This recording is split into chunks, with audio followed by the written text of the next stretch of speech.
आप सभी को जय श्री राम, जय श्री कृष्णा, धन गुरु नानक देव जी, जय संविधान, जय हिंद। देखिए, जो कल भी हुआ जंतर मंतर में छात्रों के साथ जो लाठीचार्ज हुआ, उसका जो कारण है, उसकी जो समस्या है वो कहीं और है। समस्या यह है कि हमने जो 5 साल पहले अपने प्रत्याशी चुने थे और जो अनदेखी की थी हमें, जो अनगहली की थी हमने, उसका ये परिणाम है। और उसके कई मुख्य कारण हैं जिसके बारे में मैं आपके सामने अपने विचार रखना चाहता हूँ। उसमें 7 मुख्य कारण जो मुझे लगते हैं वो है, सबसे पहला है जनसंख्या और उसका बढ़ना। दूसरा है जनसंख्या का धर्म। तीसरा है हमारे पास विकल्प चुनाव के समय। चौथा है हमारे पास सरकार को भूख हड़ताल, विरोध प्रदर्शन से फ़र्क ना पड़ना। पांचवा है हमें क्या सबक मिला है, जो कल घटना हुई है उससे हमें क्या सबक मिलता है। छठा है हमारा धर्म। सातवां है पुलिस प्रशासन ने जो किया, क्या वो सही है या नहीं है। हम इन 7 मुद्दों के ऊपर गंभीर चर्चा करेंगे। मैं आपके साथ अपने विचार इन 7 मुद्दों के ऊपर रखना चाहता हूँ। पहला है जनसंख्या। हमारे भारत की जो जनसंख्या है वो करोड़ों में मैं आपसे साथ बताना चाहता हूँ। 147 करोड़ 147 करोड़ जनसंख्या है हमारी। और हमारा जो भूमि का जो एरिया है भारत का, वो 2.97 मिलियन स्क्वायर किलोमीटर में है। चाइना की जो पॉपुलेशन है करोड़ में वो 141 है, 141। और लैंड एरिया है 9.33 मिलियन स्क्वायर किलोमीटर में है, 9.33 मिलियन स्क्वायर किलोमीटर। यूएसए का जो पॉपुलेशन है करोड़ में 34 करोड़ है, 34। और जो एरिया है, लैंड एरिया है यूएसए का, वो 9.15 मिलियन स्क्वायर किलोमीटर है, 9.15 मिलियन स्क्वायर किलोमीटर। जो रशिया का जो पॉपुलेशन है वो 14 करोड़ है। और जो लैंड एरिया है रशिया का वो 16.38 मिलियन स्क्वायर किलोमीटर है, 16.38 मिलियन स्क्वायर किलोमीटर। अभी हम भारत की जो रिलीजन वाइज पॉपुलेशन है, जो जनसंख्या है, उसके ऊपर आते हैं। पहली बात तो सभी धर्म एक हैं, कोई उनमें कोई फ़र्क नहीं है, हम सब इंसान हैं। पर फिर भी जो भी के लिए जो है, उसमें जो हमारे सबसे मेजॉरिटी जो बहुसंख्यक हैं, जो हिंदू हैं वो 96 करोड़ हैं, 96 करोड़। मुस्लिम 17 करोड़ हैं, 17 करोड़। क्रिश्चियन 2.78 करोड़ हैं, 2.78 करोड़। सिख 2.08 करोड़ हैं, 2.08 करोड़। बुद्धिस्ट और जैन 0.84 और 0.45 को मिलाकर 1.80 कुछ के करीब बनते हैं। जो अदर्स में आते हैं वो 0.79 करोड़ हैं। ये तो थी हमारी पॉपुलेशन की बात। अभी मैं आपको ये बताना चाहूँगा कि अगर हम ऐसे ही चलते रहे इसी स्पीड के साथ, इसी गति के साथ पॉपुलेशन को लेकर, तो क्या हमें क्या फ़ायदे होंगे, क्या नुकसान होंगे। देखिए, अगर हम इसी गति के साथ चलेंगे तो हमें जो नुकसान होंगे वो ये होंगे कि अगर हम 10 बच्चे करते हैं, एक अनुमान के मुताबिक मैं 10 बच्चे करता हूँ तो मैं उन्हीं के ऊपर ही सारा ध्यान केंद्रित करूँगा। मैं किसी और मुद्दे के ऊपर सोच ही नहीं पाऊँगा अपने देश के प्रति, ज़मीन के प्रति या पोल्यूशन के प्रति या किसी भी मुद्दे के ऊपर मैं अपना ध्यान नहीं दे पाऊँगा। और यही अगर मैं एक बच्चा करता हूँ तो मैं दूसरे मुद्दों के ऊपर भी सोच सकता हूँ कि मुझे आसपास सफाई रखनी है, मुझे अपने देश को आगे बढ़ने के लिए क्या करना चाहिए। मैं कोई खोज कर सकता हूँ, मैं कहीं घूमने जा सकता हूँ या अपना जीवन जो है वो आरामदायक व्यतीत कर सकता हूँ बिना किसी परेशानी के। तो यही अगर हम एक बच्चा करते हैं तो उसके फ़ायदे हमें हैं कि हम बाकी सभी मुद्दों के ऊपर बारे में तो सोच सकते ही हैं,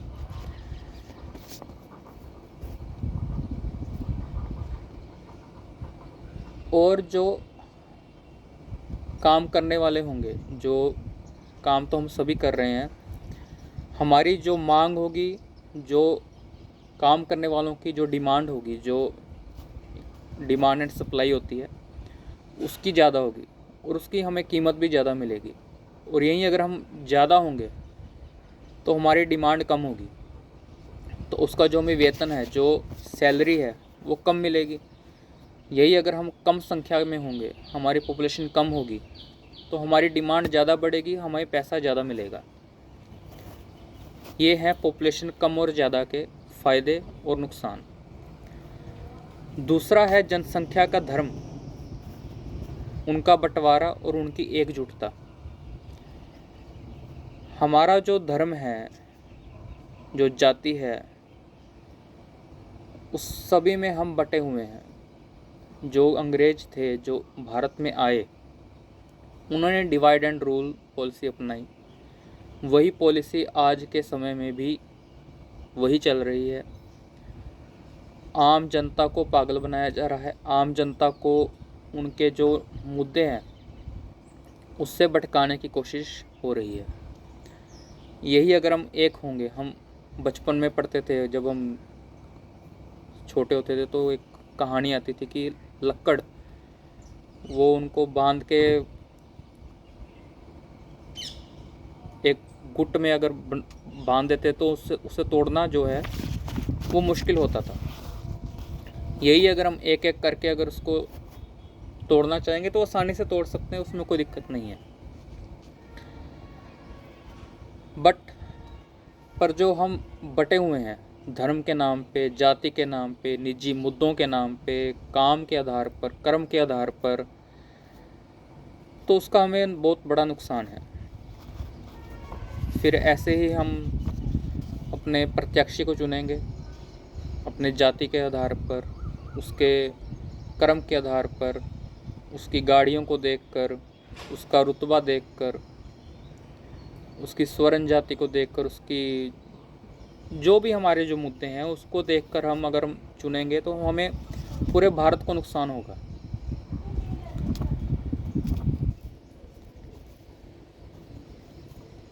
क्योंकि हमारा जो देश है वो डेमोक्रेटिक कंट्री है, जनसंख्या से चलता है। किसी एक व्यक्ति का शासन नहीं हो सकता यहाँ पे कभी भी, अब जब तक संविधान है हमारे पास।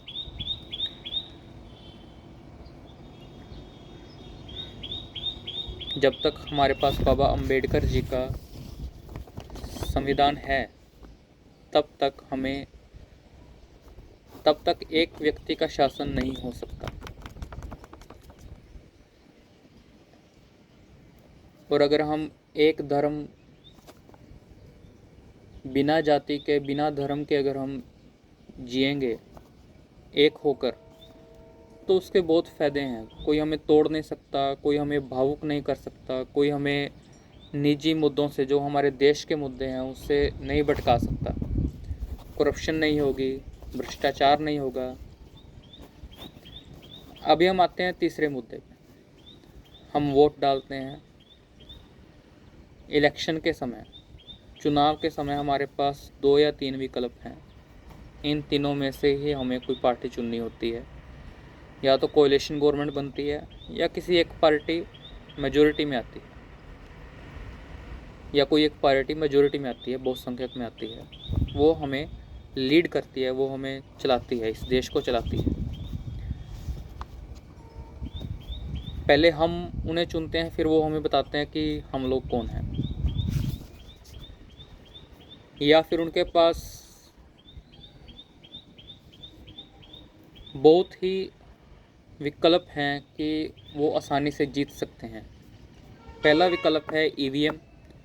दूसरा विकल्प है कि इस देश में बहुसंख्यक जनता को अनपढ़ रखा जाए, उनको गरीबी रेखा में रखा जाए, उनको फ्री चीज़ें दी जाएं पूरे 5 साल। उनको लगे कि ये हमें सरकार हमें इतने कम रुपए में इतनी चीज़ दे रही है, तो हमें अगली बार भी उनको ही चुनना चाहिए, चाहे कोई कितना भी कर ले। और चुनाव के समय तो हम सभी की एक जिम्मेवारी बनती है कि हम जो गरीब लोग हैं, जिनको तुरंत पैसा चाहिए, हमें उनका ध्यान रखना चाहिए कि वो अपनी वोट को जाया ना करें, क्योंकि उसका जो परिणाम है वो सारे भारत को भुगतना पड़ता है। अभी आपने देखा होगा कल जंतर मंतर में वो अनुमान बता रहे थे कि 10,000 से 12,000 तक के छात्र थे, और हमारी जनता है 140 करोड़। तो अभी सरकार को कोई फ़र्क नहीं पड़ता है। अगर 140 करोड़ में से 10,000 अगर जंतर मंतर पे पहुंच भी गए या 1 लाख पहुंच गए, तो 140 करोड़ में से वो कुछ भी नहीं है, उनको आराम से वोट मिल जाएगी। 120 करोड़ तो हमारी जनसंख्या जो है वो अनपढ़ है, जो अपने हक नहीं जानती, जो संविधान नहीं जानती, जिनको पैसों की बहुत ही ज़रूरत है। और बाकी जो बचे 20 करोड़ वो धर्म के नाम पर बटे हैं, वो जाति के नाम पर बटे हुए हैं, वो रंग के नाम पर बटे हुए हैं। कोई भगवे में अंतर करता है, कोई नीले में अंतर करता है, कोई हरे में अंतर करता है। भाई, ये भगवान ने सभी रंग बनाए हुए हैं। हरे पेड़ होते हैं, सभी रंग बहुत ही सम्मानीय हैं और कुदरत के रंग हैं। ये हमारे रंग नहीं है। सूरज भगवा कलर का है। तो अगर हम ऐसे बटके रहेंगे तो सारे भारत को नुकसान है, किसी को भी फ़ायदा नहीं है। किसी को भी इस चीज़ का ना फ़ायदा इस 75 साल में हुआ है, ना ही आने वाले सालों में होगा। हमें शपथ लेनी होगी कि हम धर्म के नाम पर ना बटें, हम भ्रष्टाचार ना करें। अगर हमें लगता है कि हमें ये लाठियाँ, ये डंडे, ये भूख हड़ताल आज के बाद नहीं करनी है, तो हाँ, अगर करनी है फिर जो मर्जी करते रहो। आप भ्रष्टाचार करो, आप धर्म के नाम पर बटो, आप रंग के नाम पर बटो, भगवा के नाम पर बटो, हरे के नाम पर बटो, नीले रंग के नाम के ऊपर बटो। मेरा धर्म अच्छा है, उसका धर्म नहीं है। भाई, धर्म है आप अपने भगवान से मिलने के लिए, उनके प्रत्यक्ष दर्शन करने के लिए धर्म है, ना कि लड़ने के लिए, झगड़ने के लिए, या गली में बताने के लिए, या कैमरे के ऊपर बताने के लिए कि मेरा धर्म ये है। मेरे धर्म के जो मुख्य हैं उनकी जय बोलो। और सिख तो वैसे ही पूरी मानवता का एक प्रतीक है, एक केंद्र रहा है शुरू से ही। ये सिखाया जाता है सिख धर्म में कि सभी धर्म सम्माननीय योग हैं, सभी इंसान सम्माननीय योग हैं, सभी का आदर करना है, सभी को हमने एक बराबर समझना है।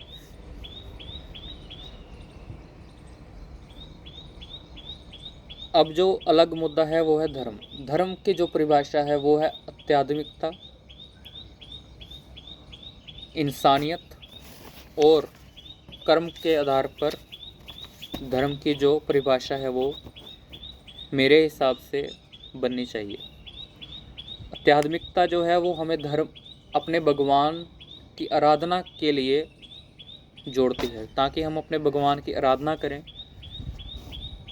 उनके दर्शन पाएँ, उनको प्रसन्न करें, उनकी जो मेहर है, जो आशीर्वाद है वो हमारे सिर के ऊपर बना रहे। ये है आध्यात्मिकता। दूसरी है इंसानियत। इंसानियत में आती है नेकी, ईमानदारी।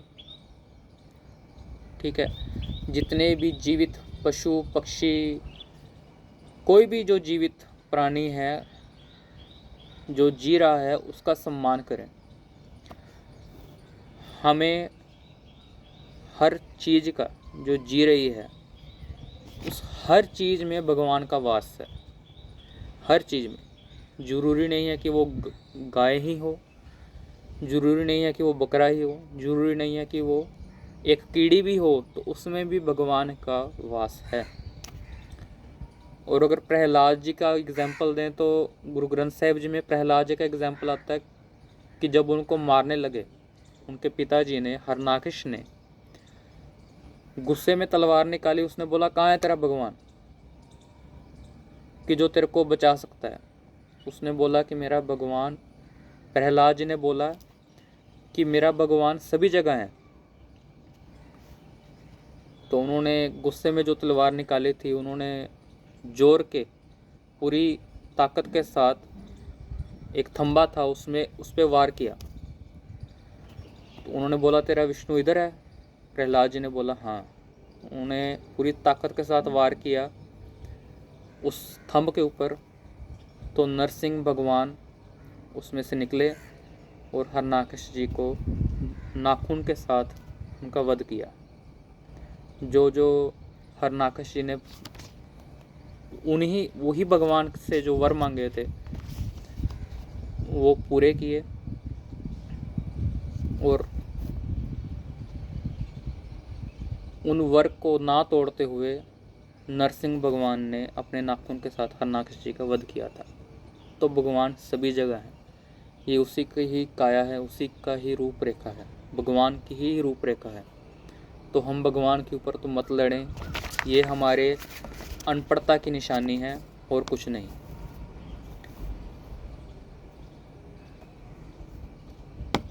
उससे अगला जो टॉपिक है, पुलिस प्रशासन ने जो किया वो सही है कि नहीं है। देखिए, पुलिस प्रशासन जो उसमें काम कर रहे हैं लोग, उन्होंने जो नौकरी उसमें ली है वो आसानी से नहीं ली है। अगर वो नहीं करेंगे तो जो हमारे में से अगर वहाँ पे गए हो जाएंगे तो वो भी करेंगे कल को। उनको भी पता है अगर मैं नहीं करूँगा तो मैं यहाँ से निकाल दे जाऊँगा, फिर आप लोग आओगे तो वो आप लोग मारोगे। तो कोई ना कोई तो उसको वो ड्यूटी करेगा ही करेगा। और वो उनका मारना सही भी है। उनका मारना सही इसलिए है कि हम जो 5 साल पहले जो करते हैं, हम बिकते हैं, हम धर्म के आधार पर चुनाव लड़ते हैं, भावनात्मक में आकर चुनाव लड़ते हैं, जाति के आधार पर चुनाव वोट डालते हैं, अपना प्रत्याशी चुनते हैं। अपने जो प्रत्याशी हैं उनसे कोई बात नहीं करते, उनसे कोई मांग नहीं रखते, कोई बिना देखे उनकी जय जय बोलते हैं, बिना देखे अंधे हो जाते हैं। तब हम वो एक छोटा सा मुद्दा उठाते हैं, तब हम उनकी जय जय पूरे जोर के कि अब तो बस यही है, यही हमारे भगवान है, यही हमारे सब कुछ है। नहीं, हमें खुल के बात करनी चाहिए, हमें अपने मुद्दों के ऊपर बात करनी चाहिए। जैसे वो खुल के लाठियाँ बरसाते हैं, खुल के बताते हैं कि हम भूख हड़ताल करें, हमें कोई फ़र्क नहीं पड़ता, क्योंकि उनको पता है कि यहाँ पे अनपढ़ लोग हैं। आप क्या 1 लाख भी इकट्ठे हो जाओगे तो भी उनको पता है कि इतने करोड़ जनसंख्या है, वो तो हम उनसे वोट ले ही लेंगे किसी भी तरीके से। उनके पास बहुत विकल्प है, इसलिए उनको कोई फ़र्क नहीं पड़ता। आप भूख हड़ताल करो। JD अग्रवाल साहब भूख हड़ताल करते करते शहीद हो गए, कोई फ़र्क नहीं पड़ेगा उनको, ना पड़ा है, ना ही किसी के लिए वो मायने रखते हैं। कि वो गंगा माता के लिए भूख हड़ताल की उन्होंने, और ये सरकार जानती भी है या हम उनको कभी याद भी रखेंगे। और जो पानी को साफ करने के लिए इस देश में भूख हड़ताल कर रहा है, तो हमारा देश कहाँ पे खड़ा हुआ है, ये हमें जायज़ा लगाना चाहिए। जो लास्ट विषय है वो है मेरा कि सिख और हिंदू में जो फ़र्क है, जो लड़ाया गया है पॉलिटिकल पार्टीज़ द्वारा, जो हमारी चुनावी पार्टीज़ हैं, मैं नहीं मानता एक निजी तौर पे कि एक सिख हिंदू से नफ़रत कर सकता है। जो आम जनता है, जिन्हें कोई फ़र्क नहीं पड़ता, जो भोली जनता है, जिससे चुनावों से, अपने प्रत्याशी से, लीडरों से कोई फ़र्क नहीं पड़ता, जो मेहनतकश लोग हैं, उन्हें कोई फ़र्क नहीं पड़ता। हिंदू और सिखों में नफ़रत की कोई जगह मुझे नहीं लगता कि उनके पास, उनके मन में कोई है। इसी का एक उदाहरण मैं गुरु ग्रंथ साहिब जी की ओर से आपके सामने रखना चाहता हूँ। आप उसको वेरीफाई कीजिए। अगर आपको पंजाबी आती है, गुरुद्वारा साहिब में जाइए, आप खुद उसको रीड करिए, खुद उसको पढ़िए।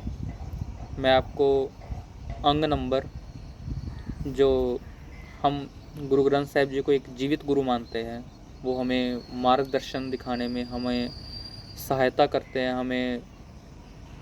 हम उनका आशीर्वाद अपने सिर के ऊपर रखना पसंद करते हैं। हम जीवित गुरु के रूप में उनको देखते हैं, और वो हैं भी, क्योंकि वही हमारे माता पिता हैं, वही हमारे भाई बहन हैं, वही हमारे दादा दादी हैं, वही हमारे सब कुछ वही हैं। जो असली रिश्ता है वो उन्हीं से ही है। जितने भी रिश्ते हैं सभी उन्हीं से ही हैं। अंग 1390 1390 अंग पे उनकी वाणी, गुरु नानक देव साहिब जी की वाणी में लिखा हुआ है। वो खुद लिखते हैं कि हर नाम रसक नानक गुर राज जोग तै मान्यो, सतयुग तै मान्यो छल्यो बल बावन पायो, त्रेतै तै मान्यो राम रघुवंश कहायो, द्वापर कृष्ण मुरार कंस कृतार्थ कियो, उग्र सैन को राज अभय भगतै जन दियो, कलयुग प्रमाण नानक गुर अंगद अमर कहायो, श्री गुरु राज अबचल अटल आद पुरख फुरमायो। मतलब गुरु नानक देव साहिब जी बोल रहे हैं इसमें कि मैं हरि का नाम का रसक हूँ। मतलब कि मुझे हरि नाम ही चाहिए। हर नाम जो भगवान का नाम है, मैं उसका उपासक हूँ, और उसी के आधार पर उन्होंने राजयोग माना है। सतयुग में भी बावन के रूप में बलि राजा का अहंकार तोड़ा। त्रेता युग में राम, श्री राम जी के, प्रभु श्री राम जी के रूप में वो आए। रघुवंश पीढ़ी, आई थिंक, मैं सोचता हूँ जहाँ की वो पीढ़ी है, मतलब मुझे इतना ज्ञान नहीं है इसमें इतना। द्वापर युग में श्री कृष्ण जी के रूप में वो आए थे यहाँ पे, और कंस का वध किया था, और जितने भी उनके भक्त जन थे उनको निडर बनाया था कि आप निडर होके श्री राम जी का नाम जपें, श्री कृष्ण जी का नाम जपें, हरि का नाम जपें, नारायण नारायण करें। और कलयुग में, उसी द्वापर युग में उग्रसेन को राज दिया और अपने भगत जन को निडर बनाया। फिर कलयुग में गुरु नानक देव जी के रूप में वो आए, गुरु अंगद देव जी, गुरु अमरदास साहब जी। 10 पीढ़ी, 10 गुरु हमें, गुरु साहिबान, 11 गुरु साहिबान हमें मिले। गुरु ग्रंथ साहिब जी के रूप में वो आज भी हमें मार्गदर्शन करते हैं। गुरु ग्रंथ साहिब जी में भगवान जगन्नाथ जी का जिक्र है। बाप बीठला शब्द है, बाप बीठला बाह दे, मतलब कि मेरे को तार ले बाप बीठला। नारायण जी का जिक्र है, गोपाल जी का जिक्र है। और जो हिंदू समाज के लिए उन्होंने संदेश छोड़ा है गुरु ग्रंथ साहिब जी में, वो इतना ही है कि आप श्री राम जी की मूर्ति को नहीं बना सकते। आप कल्पना भी नहीं कर सकते कि वो उनका आकार कितना बड़ा है। श्री कृष्ण जी की मूर्ति आप नहीं बना सकते कि उनका आकार कितना बड़ा है। जो हम मूर्ति बनाते हैं, छोटी मूर्ति बनाते हैं, वो एक तिरस्कार है कि उनका रूप बहुत बड़ा है। आप उनका रूप का कथन भी नहीं कर सकते। उनकी जो महिमा है, जो रूप है, जो उनका असल रूप है, वो आप नहीं बना सकते। एक इंसान के बस की बात नहीं है। इसलिए हम लोग भी गुरु नानक देव साहिब जी का रूप नहीं बनाते हैं। हाँ, इंसानी रूप में वो आए थे, पर जो उनका असल रूप है वो एक इंसान किसी भी जाति के लिए बनाना मुश्किल, नामुमकिन है। वो उनका एक तिरस्कार है। इसलिए गुरु नानक देव साहिब जी बोलते हैं, आप मूर्ति मत बनाएं, मूर्ति में विश्वास ना रखें। हाँ, भगवान सभी के रूप में है, सब जगह उनका वास है, चाहे वो एक दीवार हो, चाहे वो, क्योंकि प्रहलाद जी की जो